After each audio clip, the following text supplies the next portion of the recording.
말씀을 공부하겠습니다.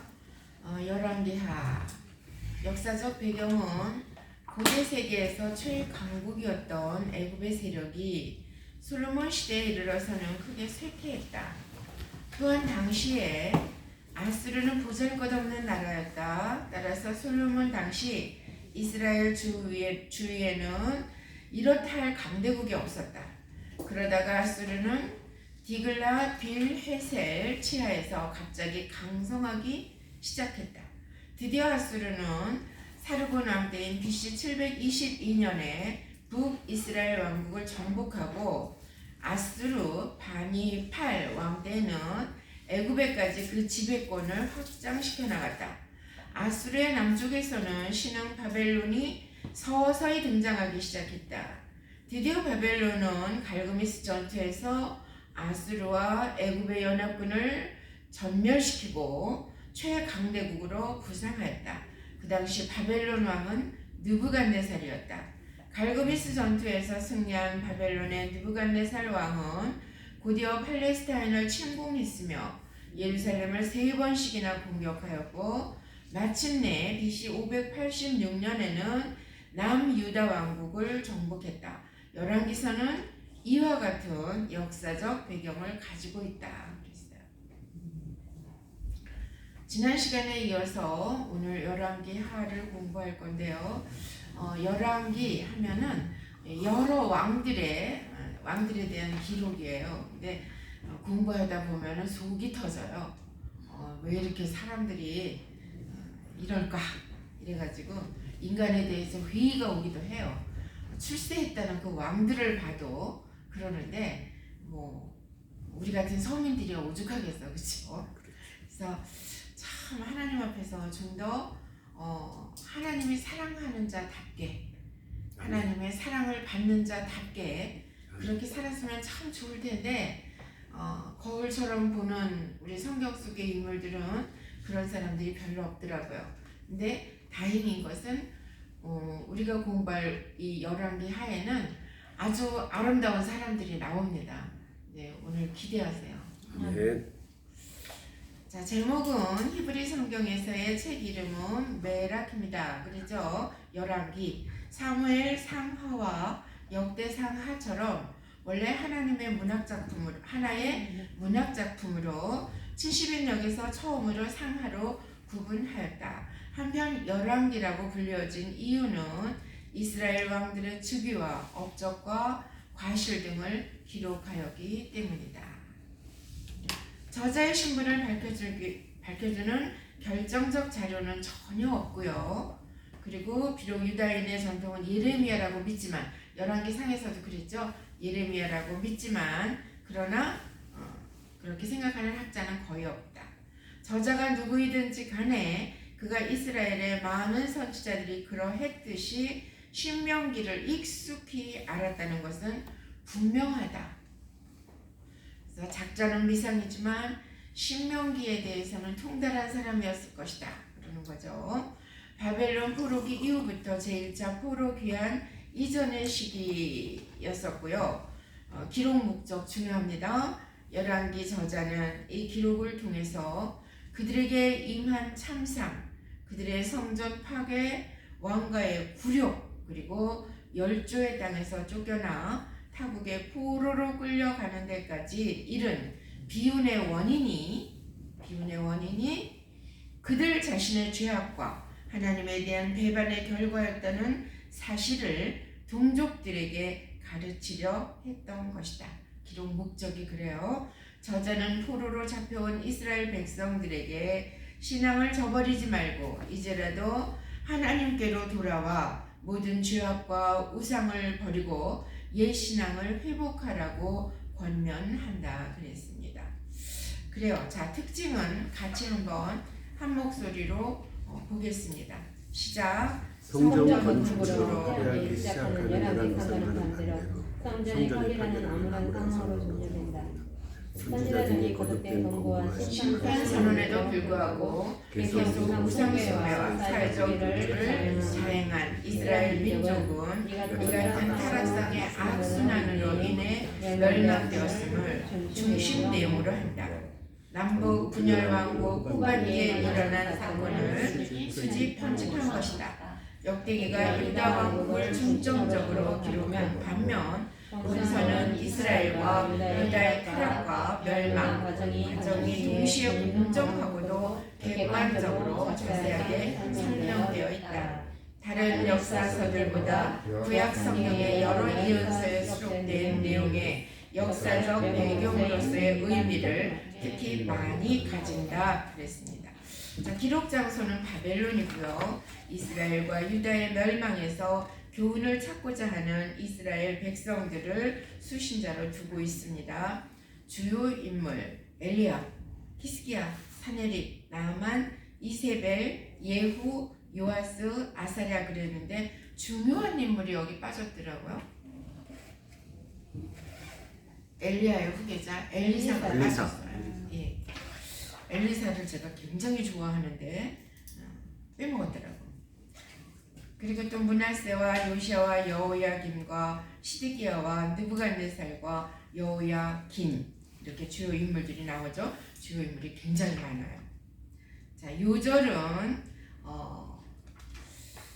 17장, 18절, 19장 그리고 23장, 27절 이렇게 돼 있는데 제가 이거를 찾아가지고 엉뚱한 데다 두고 왔네. 자, 보겠습니다. 핵심 단어는 주님의 눈앞에서 뭐라 그러죠? 호람되어 하나님의 사람들 God people 그러죠? 그리고 불구하고 뭐뭐 함에도 불구하고 그럼에도 불구하고 그리 아니하실지라도 그래 그리 아니하실지라도 그렇습니다. 여러분 하나님 앞에서 살아가는 사람들은 마음을 오로지 해서 하나님만 바라보며 살아야 하는데도 불구하고 이 열왕기하에 보면은 정말 그렇게 사는 사람들이 있어요. 그래서 하나님도 그들을 사랑하시고 그들과 함께하기를 기뻐하시고 그들이 물을 때마다 하나님 답변해 주시고 그러는데 그렇지 못하고 하나님을 대적하는 사람들이 또 굉장히 많죠. 여러분들은 하나님 앞에서 어떤 고백들을 하고 지금 이 자리까지 왔는지 잘 모르겠지만 제 경우에는 그랬었습니다. 하나님 어릴 때부터 물론 하나님 뭐 예수님 뭐 이렇게 유동하면서 그렇게 살았었지만 하나님을 인격적으로 만난 때가 있었어요. 이제 20대 초반에, 20대 중반에 인격적으로 만나고 나서 보니까 말씀이 완전히 살아 움직이더라고요. 그런데다가 하나님께서 다시는 네 마음이 다른 흔들리는 것을 못 보겠다 싶으셨는지 하나님께서 보이스로 음성을 들려주기 시작했어요. 그때 굉장히 감격해가지고 정말 하나님을 생각만 하면 그 하나님의 마음이 느껴져가지고 얼마나 아프셨어요. 얼마나 속상하셨어요. 그랬어요. 왜? 내가 속 썩인 자식이 있잖아요. 주 안에 있었음에도 불구하고 하나님을 잘 몰라서 속을 썩였단 말이에요. 그랬기 때문에 그거를 막 너무너무 자책이 들면서 그걸 바라보는 그 아버지의 심정이 어땠을까 싶으니까는 그렇게 하나님의 그 마음 때문에 자꾸 울게 되더라고요. 그때 이제 주님의 심장이 내게 들어온 것 같아요. 어느 날 책을 봤어요. 제가 그때는 이제 시인으로 등단하기 전이니까. 시인이에요? 모르셨구나. 그렇구나. 그랬는데 등단하기 전이었으니까 이제 늘 이렇게 책을 어릴 때부터 늘 좋아하던 사람이에요. 근데 어느 날 지금은 그 사람 작자도 잊어먹었고 이름도 잊어먹었고 어떤 책에서 봤는지도 잊어먹었어요.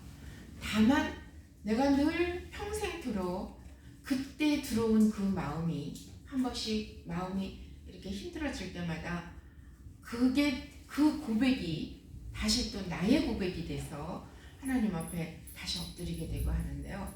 이런 내용이었어요.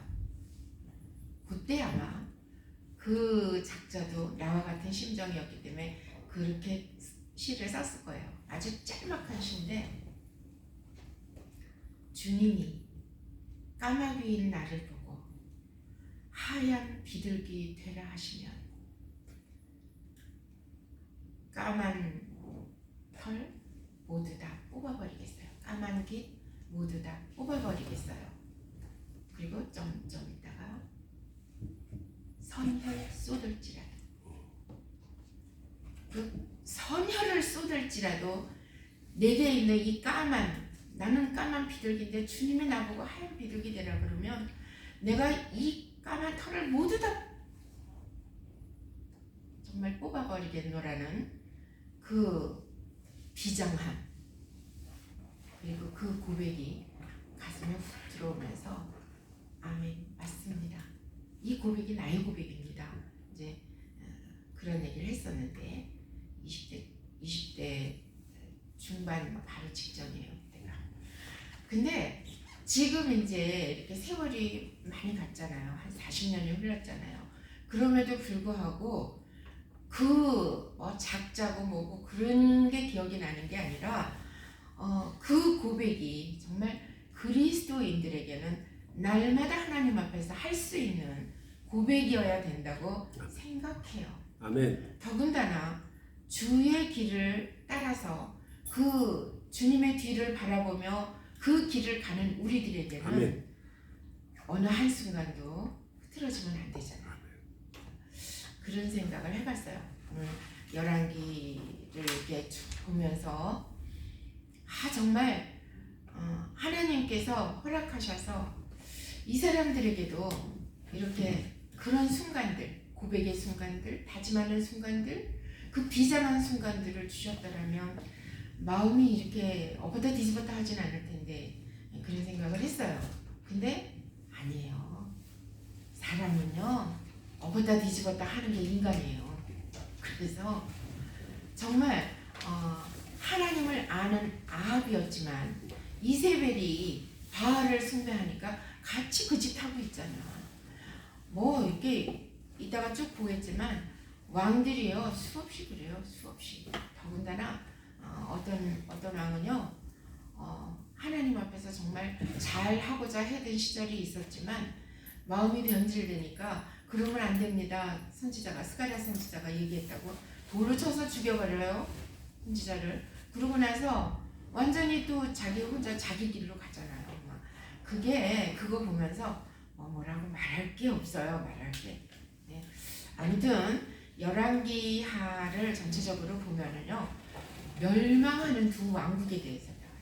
북이스라엘과 남유다가 솔로몬의 뒤를 이어서 분열된 왕국으로 각각 존재했지만 멸망을 향해서 치닫고 있었던 것을 보면은 공부하면서 정말 가슴이 답답해질 겁니다. 이스라엘 민족이 멸망하는 과정의 기록이다. 먼저 북이스라엘이 BC 722년에 엘라의 아들 호세아 왕 때죠. 아수르에 의해서 멸망했고 남유다는 BC 586년에 시드기야 왕 때에 바벨론에 의해서 멸망했다.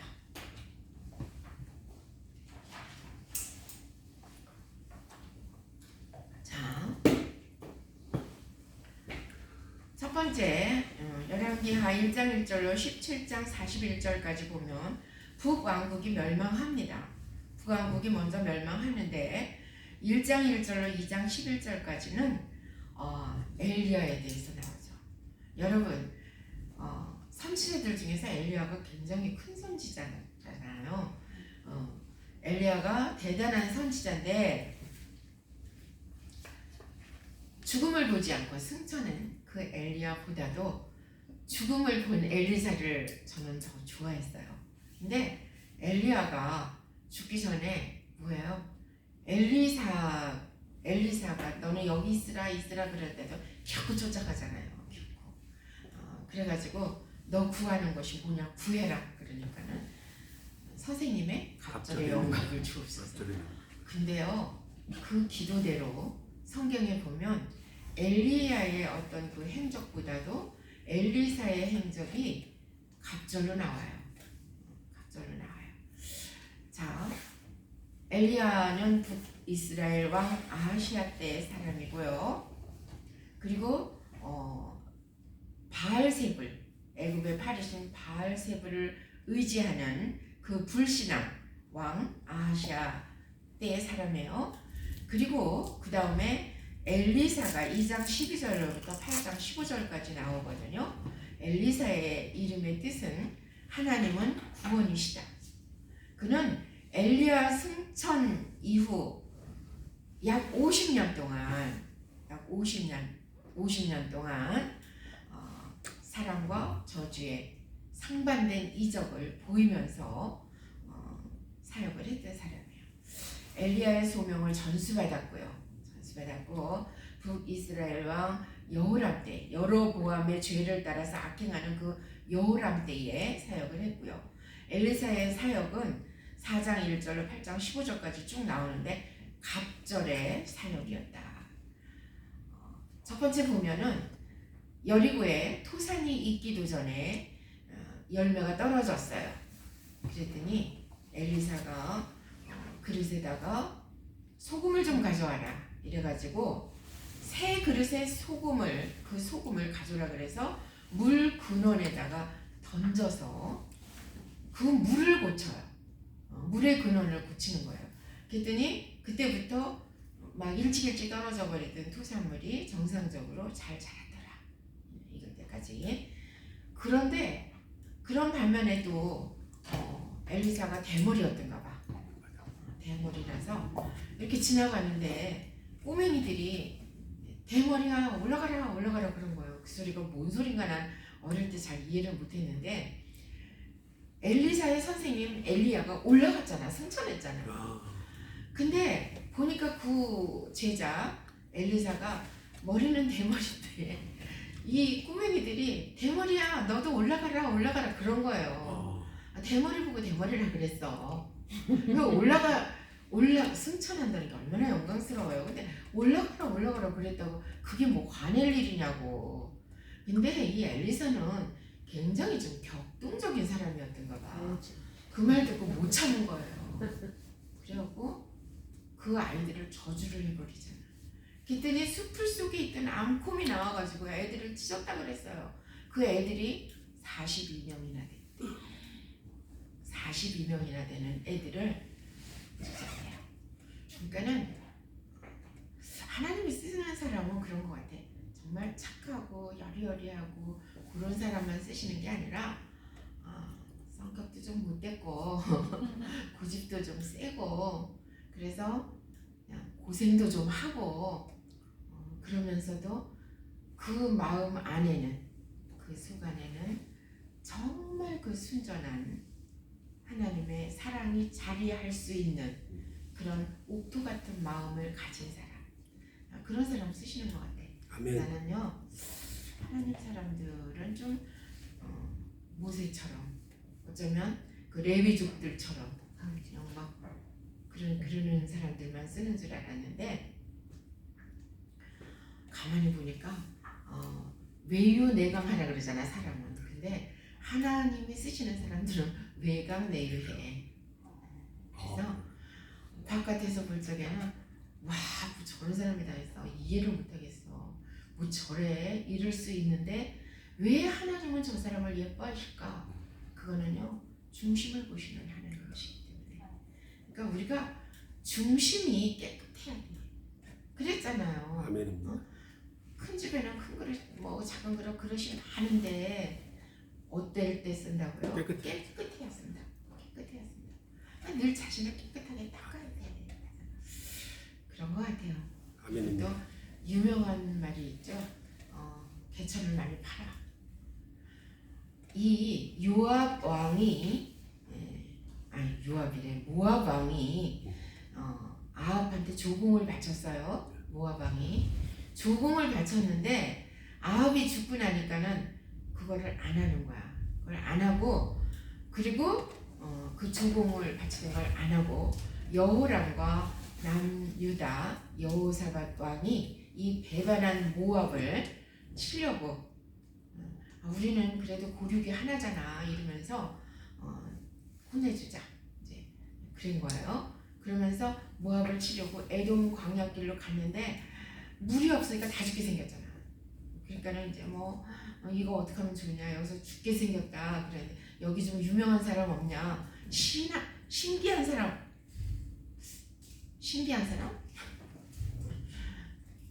좀 물어볼 데가 없냐. 그랬을 때 어떻게 해요? 엘리사가 있기는 있다고 그러잖아요. 그래서 엘리사한테 찾아갔는데 엘리사가 뭐라 그래요? 여호사밧의 낯이 아니면 내가 너희들을 볼 필요도 없는데 여호사밧 얼굴을 봐서 내가 응답을 받아주겠다. 그리고 검은 고를 가까워가지고 집중해서 하나님한테 집중해서 찬양을 올려드릴 때 하나님이 엘리사에게 응답을 주시죠. 가서 개천을 많이 파라 그래라. 그러니까 응답을 받고 그들에게 말합니다. 개천을 많이 파십시오.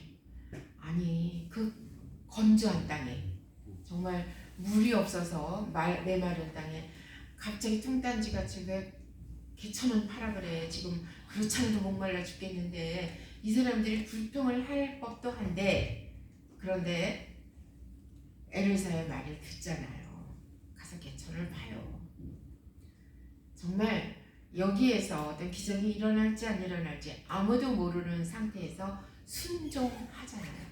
근데 하나님께서는 물줄기를 돌리시죠, 이들에게로. 그래서 개천을 많이 팠는데 물이 막 그쪽으로 밤새 움직여가지고 물이 막 풍성해지죠. 그래서 물길을 돌리시는 그 하나님의 역사로 결국은 이들이 승리를 하게 됩니다. 그러니까 엘리사도 훌륭하지만 자기 성질 죽이고 내가 니네들 별로 보고 싶지도 않다 이런 그런 성질 죽이고 그래도 하나님의 사람 여호사밧의 낯을 봐서 내가 기도하겠다. 우리가요 사역을 하다 보면 기도해주고 싶지 않은데 기도해달라는 그런 사람들이 있어요. 근데 누구 때문에 해야 돼? 하나님의 마음을 생각하고 예수님 때문에 해야 돼. 나는 정말 저 사람 안 하고 싶지만 그럼에도 불구하고 하나님 앞에서 하나님의 종으로서 기도를 해야 돼요. 그럴 때 하나님 반드시 응답해 주시고 그 기도가 응답되는 것을 목독해 하십니다. 아멘. 그래서 기도를 부탁하는 이나 기도를 해준 이나 그 중보를 해준 이나 하나님의 살아계신 것을 다시 한번 보고 목도하면서 하나님 앞에 영광을 돌리게 되는 거죠. 그래요. 또 이제 여러 가지 일들이 많은데 선지생도의 그 미망인이 정말 줄여서 죽게 됐을 때 기름병들을 다 빌려오라 그래가지고 문 닫으라 그러고 그리고 기름병에 기름을 가득 채우잖아요. 마지막 기름병이 채워졌을 때 그 흐르던 기름이 멈췄더라.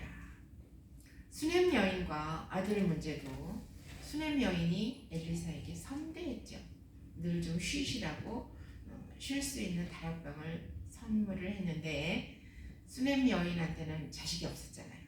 그래가지고 아이를 이렇게 가질 수 있도록 기도해 줬어요. 아들을 낳았어요. 근데 이 아들이 뭐 한 6살인지 8살인지 됐을 때 어렸을 때 더 어렵겠다. 근데 막 그냥 아이고 머리야 하더니 일사병이었는지 뭐였는지 하여튼 그 아이가 죽잖아요. 근데 이 여인이 엘리사한테 막 달려와가지고 그 얘기를 했을 때 엘리사가 가서 그 아이에게 눈과 눈을, 코와 코를, 입과 입을 마주하고 기도했을 때 그 아이가 다시 살아나죠.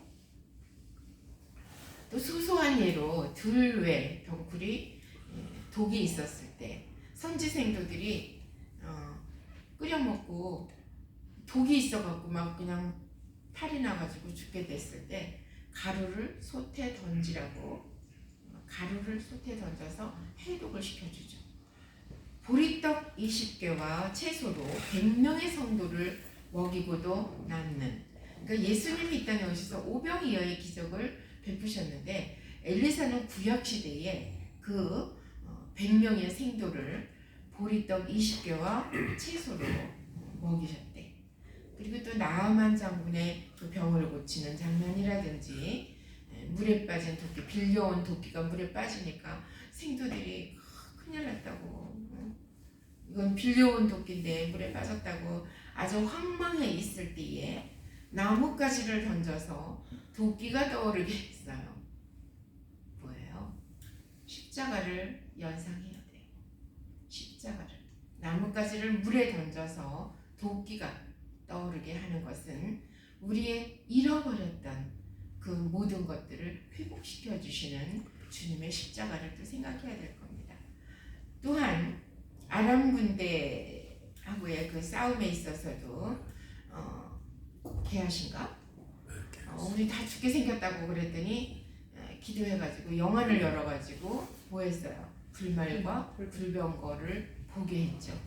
그러니까 그러고 나서도 이 아람 군대를 눈이 멀게 해가지고 그들이 갈 바를 알지 못할 때 이 성에, 사마리아 성으로 끌고 들어오죠. 그러니까는 막 사람들이 뭐라 그래요? 왕을 비롯해서 내가 죽이리까 막 그냥 기회는 이때다 그러고 그럴 때 그러지 말라 그래갖고 어떻게 해요? 잔치를 베풀어서 그들을 먹게 하고 그리고 마시게 하고 고이 보내주잖아요. 그러니까 굉장히 무혈전쟁의 장점은 뭐예요? 피 하나 흘림 없이 다시는 아람 군대가 침공하지 않았더라고요.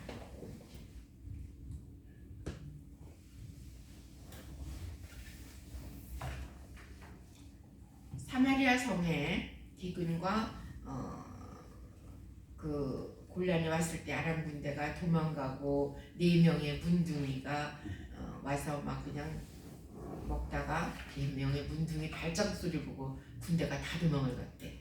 그러니까 하나님이 그 귀에 막 확성기를 돌리셨나 봐. 귀가 아픈 우리 권사님이 한 분 있었는데요. 정신이 없대. 옆에 사람은 모른대. 자기만 막 이게 막 그냥 물 흐르는 소리, 뭐 무슨 드끈거리는 소리, 돌 굴러가는 소리, 막 그런 게 나서 견딜 수가 없다고 그런 얘기. 이명. 그래. 근데 그런 것처럼 나는 이제 그런 얘기를 들으면 와, 아람 군대 물리칠 때 4명의 그 문둥이들이 온 거라고는 깡통 들고 온 거였겠죠. 우리가 뭐 여기서 죽으나 들어가서 죽으나 마찬가지니까 가서 죽자. 가서 그래도 먹을 게 있지 않겠냐 이러고 깡통 들고 달그락거리면서 갔을 텐데 그게 큰 군대가 들려오는 소리처럼 몰려오는 소리처럼 그렇게 들려서 아람 군대가 다 도망갔다는 거 아니에요. 그런 거라든지 또 예언된 기근으로 인해서 블레셋에 7년 동안 우거하던 여인이 집과 전토를 찾으려 할 때 어쩌면 마침 그 근황을 궁금해하던 왕 앞에서 이러이러한 일도 있었나이다 하고 얘기를 해줬잖아요. 근데 마침 그거를 갖다가 소송을 하려고 들어오는 거야. 나 사실은 기근 때문에 잠시 이 나라에 갔었는데 내 전토와 그 저기를 재산을 찾아야 되겠다고 이렇게 왔을 때 내가 방금 얘기한 그 여인이 저 여인입니다 하고 증거를 해주잖아요.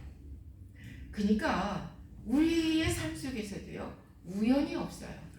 때를 맞추시는 그 하나님, 그 시간을 맞추시는 그 하나님은 빈틈이 없으시죠. 그래서 이 왕으로 하여금 이미 얘기를 듣고 충분히 감동을 한 거예요. 그런 일이 있었어?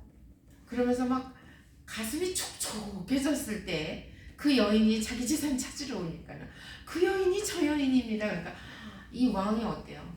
그냥 뭐 8년 동안 못 받았던 그 세까지 다 받으라고 그러잖아요. 다 주잖아요. 그런 겁니다. 그래서 우리는 때로는 살면서 손해보는 일이 참 많아. 억울한 일을 당하는 일이 참 많아. 그럴 때에도 아니 어떻게 나한테 이런 일이 생길 수가 있어. 내가 그래도 하나님을 참 믿는다고 믿는 사람인데 하나님 앞에서 내가 헌신한 게 얼만데 막 이러지 말고요. 이거 난 지금 이해는 안 되지만 뭔가 하나님의 어떤 계획 속에서 이런 일을 겪게 하시는 뜻이 뭘까?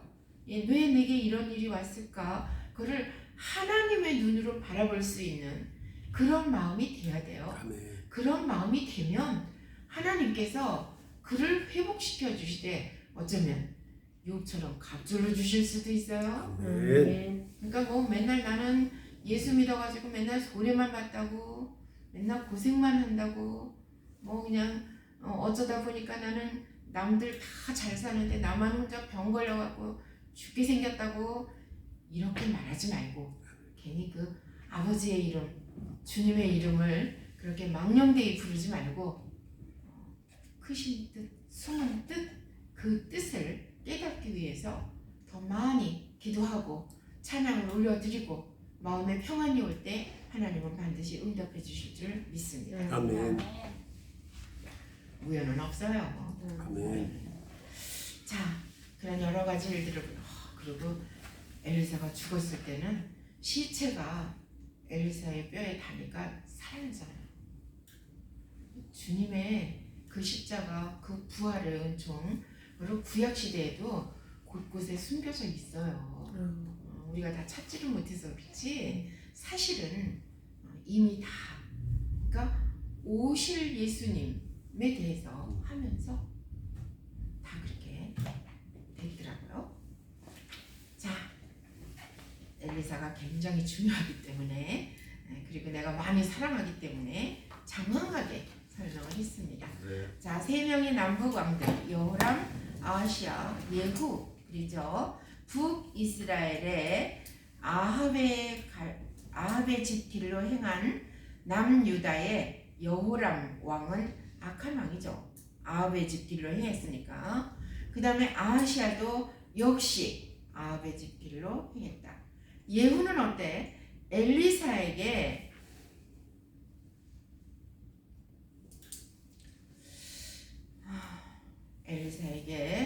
예후는 굉장히 이렇게 왕으로 세워지고, 그러니까 엘리사가 이렇게 자기 제자들한테 가서 예후에게 가서 기름을 부어 왕으로 삼아라 그래가지고 그 제자들이 엘리사의 제자들이 가서 기름을 붓고 왕으로 인정했어요. 그랬더니 그 얘기를 듣고 사람들이 예후를 왕으로 대우하잖아요. 근데 이 예후가 좀 이렇게 악한 왕이에요.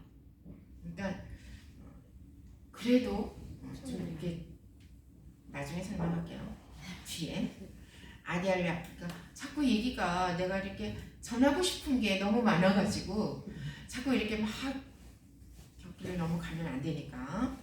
자, 아달랴와 여호아스가 있습니다. 여호아스는 요아스라고도 하죠. 여왕 아달랴 역시 남쪽 왕인데 여호람의 왕비였고요. 그리고 아합과 이세벨의 딸입니다. 그는 굉장히 잔인했습니다. 약 8년 동안 섭정을 했대. 그리고 남쪽에는 요아스 왕이 또 있는데 아하시아의 아들이고요. 처음에는 선정을 했는데 후에는 악행을 합니다. 그러니까 이 여호아하스 이 남북 왕들 중에서 그 밑에 13장에 보면 여호아하스라는 왕이 나와요.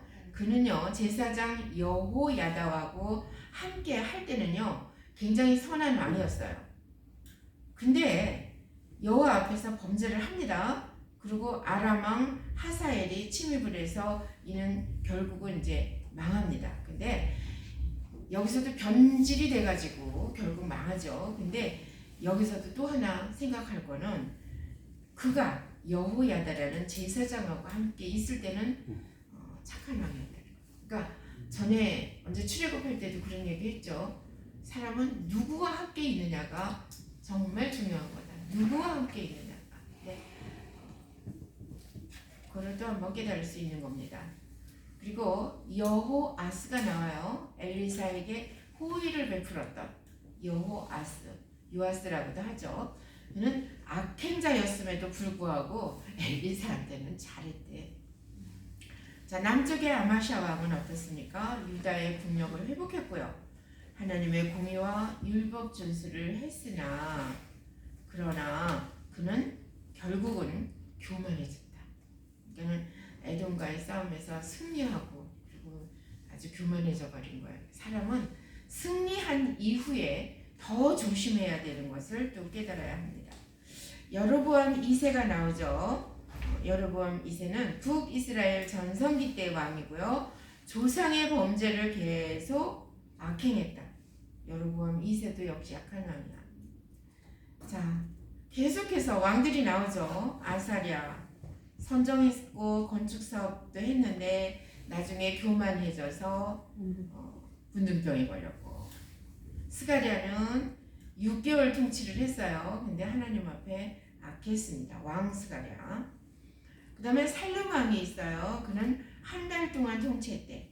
스가랴를 암살하고 나서, 그러니까 이 살룸이 스가랴를 죽인 거예요. 암살하고 나서 자기가 등극을 했는데 그 역시 므나헴에게 암살을 당하고 맙니다. 왜냐하면 그도 악한 왕이었다. 므나헴은 살룸을 뒤를 이어서 므나헴은 10년을 통치했대. 그런데 그 역시나 하나님한테 악한 자였어요. 부가히야도 2년 통치했고 악했습니다. 베가는 20년 통치를 했고 하나님 앞에 악했어요. 그러니까 뭐라 그러더라? 악한 사람들이 더 오래 살아고 그러는데 그것도 아니에요. 뭐 그냥 금방 죽게 돼. 그거 갖고 이렇게 판단할 일이 아니에요. 그죠? 그 다음 요담은 16년을 통치했고요. 정직히 행했대요. 그리고 아하스는 16년 똑같이 통치했고 하나님 앞에 가증스러운 자였다. 그는 하나님을 의지하는 게 아니라 아수르를 의지했다. 의지하다 망했지 뭐. 자, 그래서 북이스라엘이 17장 1절 41절까지 보면 마지막 왕 호세아, 그러니까 선지자 호세아 아닙니다. 왕 호세아인데 아수르에 의해서 북이스라엘은 멸망당했습니다. 남유다가 또 18장 1절로 25장 30절까지 멸망하는 게 나오죠. 남유다 왕들. 히스기야 왕 때 아수르 침략했고요. 히스기야의 기도, 이사야에게 중보를 부탁하면서 하나님 앞에서 자신이 회개를 했어요. 자신이 기도하면서 회개를 했어요. 그리고 병들어서 죽게 됐을 때도 하나님 앞에서는 내가 네 눈물을 보았다 이러면서 응답하시고 그리고 고쳐주셨죠. 그래가지고 15년이 연장됐는데, 그리고 난 아들이 므낫세예요. 므낫세. 그 므낫세는 우상 숭배가 극에 달한 왕이었고요. 선지자의 심판 경고에도 불구하고 계속해서 악한 행실을 했습니다. 자, 아몬은 2년 통치했고요. 악했어요. 반역자에 의해서 살해를 당했고, 요시야는 31년 통치했대. 요시야는 좀 여러분 잘 아시는 성전 수리, 그리고 성전 수리하다가 율법책을 발견해가지고 그 율법책에 의해서 백성들을 율법을 교육시켰고요. 그리고 종교개혁을 했던 왕입니다. 그 다음 여호아하스 왕이 있는데 그는 3개월 통치했고요. 애굽의 세력에 의해서 즉위를 받았는데 그냥 죽음을 당합니다. 그 다음 여호야긴이 있어요. 그도 3년간 바벨론을 섬기다가 악행을 했고 그리고 배반을 했어요. 그랬더니 애굽과 군신 관계를 이루면서 그는 죽지요. 그리고 여호야긴이 나와요. 여호야긴, 그도 악행했고 바벨론의 포로로 잡혀갔습니다. 시드기야가 24장 17절로 20절까지 나오는데 여호야긴의 삼촌이래요. 시드기야가 11년 통치했고 그도 악했다. 자, 24장 17절로 25장 30절까지는 남유다가 멸망합니다. 남유다는 바벨론에 의해서 멸망하죠. 시드기야의 악정이 11년 동안 통치했고 악했어요. 시드기야 때 남유다가 멸망하는데 반바벨론 정책을 썼고 친애굽 세력이 더 많았죠. 그리고 예레미야의 권고를 무시했습니다. 시드기야 왕이. 그리고 포로지에서 여호야긴이 석방되는데 시드기야 왕이 예레미야의 그 권고를 무시하고 결국은 유다의 멸망을 재촉하는 불순종의 행위를 한 겁니다. 근데 포로지에서 여호야긴을 석방시키는 것은요, 여호야긴이 잘해서가 아니라 유다 백성의 본토 귀환을 소망으로 갖게 하기 위한 하나의 징조로 그를 석방해 줍니다. 그래서 이 모든 것들을 볼 때 하나님의 주권적 섭리가 있습니다. 우리는 하나님의 주권적 섭리 아래서 살고 있다는 것을 다시 한번 깨달아야 됩니다. 아멘. 자, 쭉 너무 막 이렇게 쭉쭉쭉 하다 보니까 신학적 해석 한번 이렇게 쭉 기억하면서 한 분씩 읽어 나가겠습니다. 네. 왜 병장이라는데 나는 왜 자꾸 상병 소리가 자꾸 나오지? 읽어요? 예. 해석 읽어요? 응. 아하방 사후 왕상 22장 51절에서 시작된 북왕국의 제8대 왕 아하시아의 범죄 사실과 이로 인한 하나님의 심판 선언이 기록되어 있다. 그는 난간에서 떨어져 병이 들자 바알세불에게 신탁을 청하는 불신앙을 보이고 자신의 죽음을 선언한 엘리야 선지자의 말을 듣고도 회개는커녕 도리 엘리야를 체포하기 위해 3번씩이나 군대를 보낸다.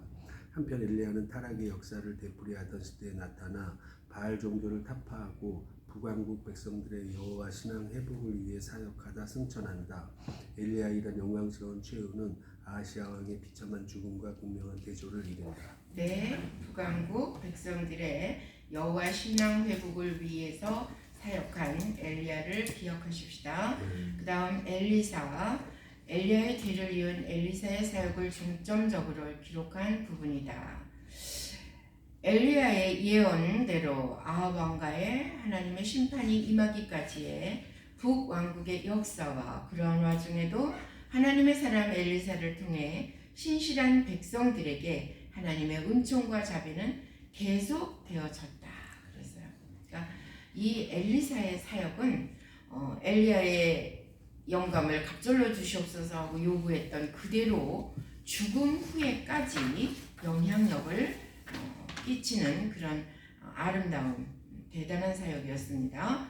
그 다음 3명의 남북왕들이 나오죠. 하사엘이 모반하여 아람왕 베나닷을 죽인 일과 여호람과 아하시아의 악정을 통해 우리는 그것이 악한 일이든 선한 일이든 여호와의 예언대로 이루어진다는 사실을 알 수 있다. 예후의 혁명운동 또한 여호와의 섭리로 이루어진 것이기는 했지만 그 숙청을 실행함에 있어서 예후는 지나치리만치 잔인하게 행동하였다.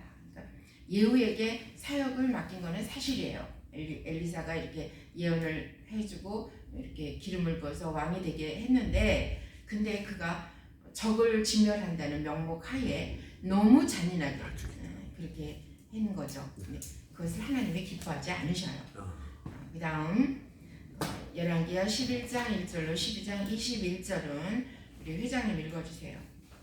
유다 왕 아하시아가 예후에게 살해되자 아하시아의 어머니이자 아합의 딸인 아달랴가 왕권을 장악하고 다윗의 후손들을 진멸하려 했다. 이는 그녀가 유다를 자기 마음대로 통치하여 바알 종교를 확산시킬 목적이었지만 다윗의 자손을 끝까지 보존하시는 하나님의 뜻을 거스르는 행위였다.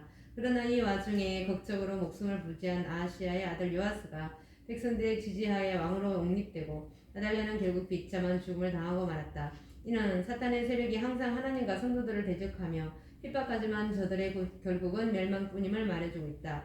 요아스는 통치 초기에 선정을 펼쳤지만 말년에는 폐역을 일삼았다. 그가 예루살렘 성전을 수리하고 유다의 영적 부흥을 이룬 것은 제사장 여호야다의 영향력 덕분이었다. 그러나 여호야다가 죽고 나자 그는 방백들의 청혼을 받아들여 우상숭배를 허용하였으며 이를 경고한 스가랴 선지자를 처형했다. 이때 아람 왕 하사엘의 유다를 침공한 사건은 하나님의 징계였지만 요아스는 끝까지 회개치 않았다. 그러므로 그가 반란을 일으킨 신하들에게 살해당한 일은 하나님께 불순종을 일삼는 자들에 대한 준엄한 경계거리가 되고 있다. 그래서 아하시아의 어머니고 아합의 딸인 아달랴는요 6년 동안 통치를 했습니다. 그러면서 그는 자기의 종교 바알을 섬기고 그 우상 숭배하는 그거를 막 백성들을 막 억지로라도 그렇게 만들려고 그랬어요. 근데 그것은 뭐예요? 하나님 뜻을 거스르는 행위죠. 그래서 이 아달랴는 그래서 멸망했고요. 그리고 그 다음 뒤를 이어서 뭐예요? 요아스가 백성들의 지지로 왕이 됐는데 초기에는 선정을 펼쳤지만 누구 때문에? 제사장 아들. 여호야다. 여호야다 그 제사장 덕분에 선정을 했는데 변절돼 가지고는 더 악해져 버렸어요. 그리고 그 제사장이 죽고 나서 이 성전의 보물들을요 몽땅 아람 왕한테 조공으로 바쳤대요. 그래서 저기가 하는 짓이 옳지 않다고 스가랴 선지자가 가서 충고를 했더니 돌로 쳐가지고 죽여버렸어요. 그러니까 대단해. 근데 왜 이렇게 약해질까? 아람 왕 하사엘이 유다를 침공한 사건은 하나님의 징계였지만 요아스는 끝까지 회개치 않았다.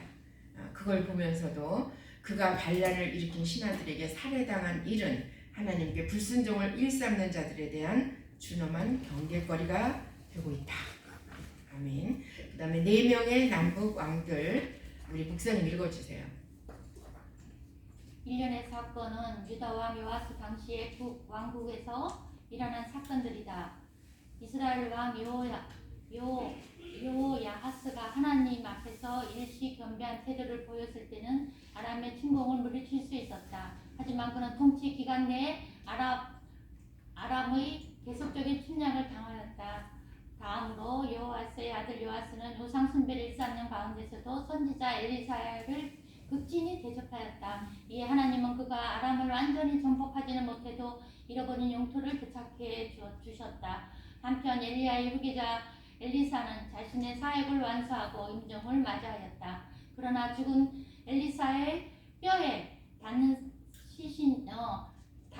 시신이 일어난 이적은 생전에 선포한 그의 모든 예언이 반드시 성취될 것임을 나타낸 것이다. 네, 그러니까 엘리사는 죽어서도 사역을 한 거예요. 그죠? 근데 이제 이스라엘 왕 그 여호아스는 하나님 앞에서 일시적으로 겸비한 태도를 보이니까 하나님께서 이기게 하셔서 아람의 침공을 물리칠 수 있었지만 그러나 그는 통치 기간 내에 계속적인 아람의 침략을 당하였다. 그리고 그 아들 요아스는 우상 숭배를 일삼는 가운데서도 선지자 엘리사한테는 또 극진이 됐대. 그러니까 하나님께서는 엘리사 때문에 그 시절에 아람의 침공을 물리쳐 주셨죠. 그러니까 막아 주셨죠. 그래서 그가 아람을 완전히 정복하지는 못해도 잃어버린 영토를 되찾게 해주셨다. 그러니까 하나님의 사람한테 잘하는 거는 또 복받는 일이에요. 그렇죠? 잘해야 되겠네. 잘해야 돼. 지혜정한테 잘해야 되겠네. 우리 서로가 하나님의 종들이에요. 아멘. 지금 여러분들이 아멘. 그렇기 때문에 서로가 서로를 존중하며 존귀히 여기며 아멘. 서로 잘할 때 하나님이 기뻐하세요. 아멘. 아멘. 네. 그 다음 8명의 남북 왕들 우리 집사님 읽어보실까요? 이승훈 유다가 집사님. 아달의 통치하에 국명 신령을 깨어들 때 이스라엘의 스가랴, 살룸, 문하행, 고가이야, 레아로 이어지는 왕의 쟁탈절이 격리되었다. 곧 북왕국의 시호가 임박하였음을 시사한다. 한편 아사랴는 선지자 스가랴가 살아있는 동안 열심히 하나님을 경외하였지만 그가 죽고 나자 주만에서 자신이 친히 제사장 직무까지 수행하려 했다.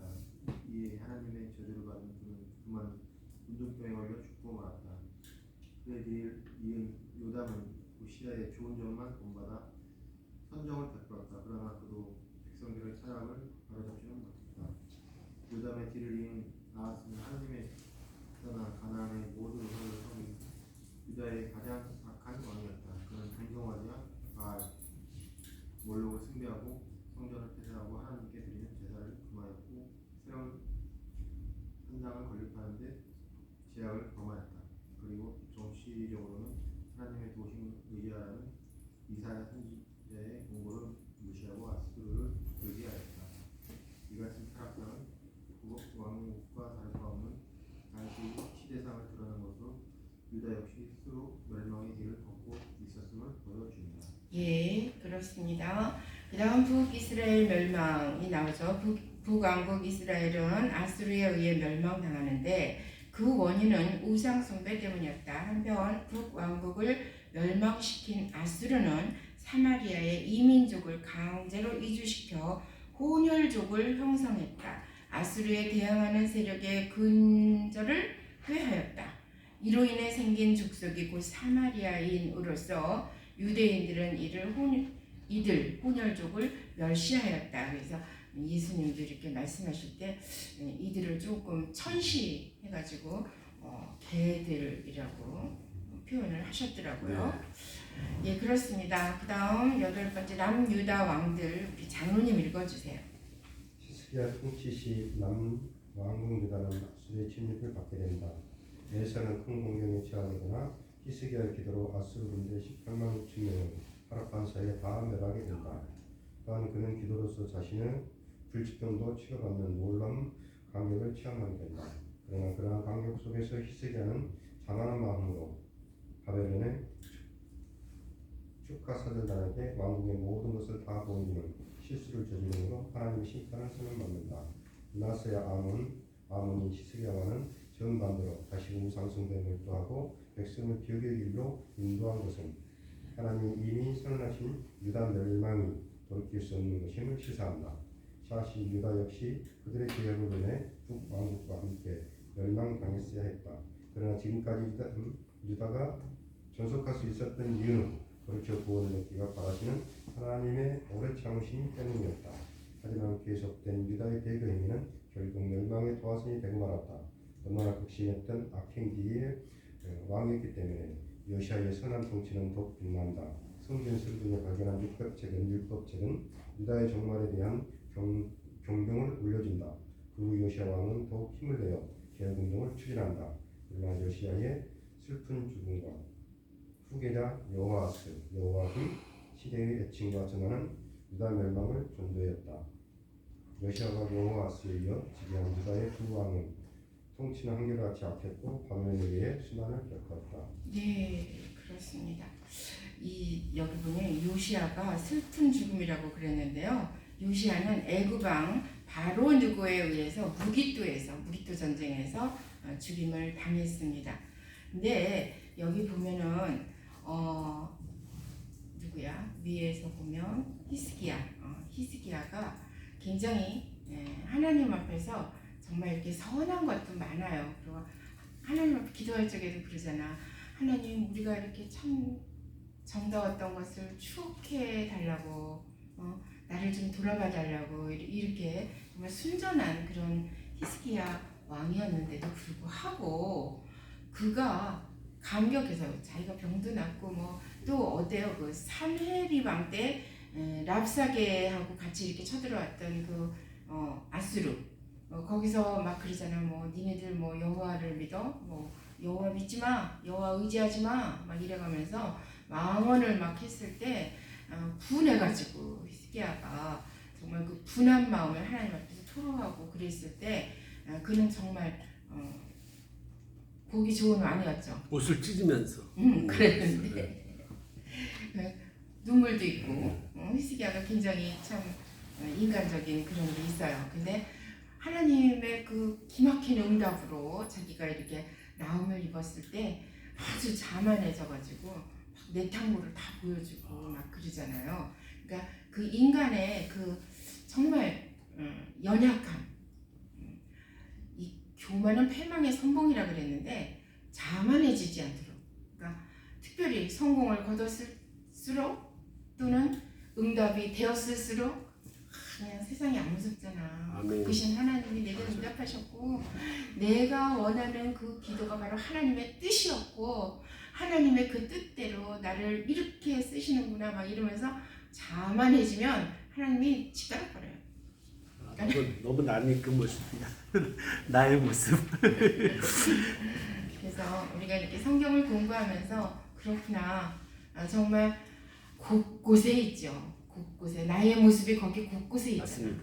악한 자에게도 있는 모습, 또 선한 자에게도 있는 모습, 교만한 자에게도 있는 모습, 몰라서 무지해서 잘못을 저지르는 그런 모습도 바로 예전에 나의 모습이었고 이런 걸 깨달으면서 하나님 앞에 정말 바로 설 수 있도록 그래서 하나님이 온전한 나의 종이라고 인정할 수 있는 아멘. 그런 사람이 되기 위해서 오늘도 이 밤에 이렇게 공부하는 줄 믿습니다. 네. 우리 새로 오신 분은 제가 이름을 잘 모르는데 마지막 9번째 읽어주세요. 바벨론의 3차 침략으로 결국 유다가 멸망당한 것은 아이고 목소리가 아주 좋네. 하나님의 저주의 성취이다. 이때 많은 백성과 함께 바벨론으로 끌려간 유다 최후의 왕 시드기야는 그것에서 옥사하고 말았다. 바벨론 왕은 유다의 남은 자들을 통치하기 위하여 그달리아를 총독으로 임명했다. 그러나 그는 반바벨론 자들에 의해 살해당하였다. 한편 본문은 바벨론의 2차 침공 시에 포로되었던 여호와긴이 바벨론의 새 왕이 즉위한 후 특별 사면된 기사로 끝난다. 이러한 기록은 절망 중에 처한 유다 백성에게 한 줄기 소망의 빛을 비춰주는 것이다. 즉 이는 하나님이 다윗과 맺은 언약을 잊지 않고 계심으로 포로된 자들이 훗날 반드시 구원받을 것임을 암시한다. 따라서 그들은 바벨론에서 포로 생활을 하는 가운데서도 오직 하나님만을 바라보며 그분의 긍휼을 기대해야 한다. 아멘. 그렇습니다. 우리가 이런 말씀이 있죠. 성경에 밤나무 상수리나무가 배임을 당해도 구루터기가 남아있어 싹을 틔운다는 말이 있어요. 그런 것처럼 하나님의 공의와 심판 앞에서 멸망을 당하는 그런 참상이 벌어질지라도 그러나 택한 백성을 회복시키시는 그 싹을 틔운다는 것은 회복시키시는 하나님의 자비와 언약의 성취와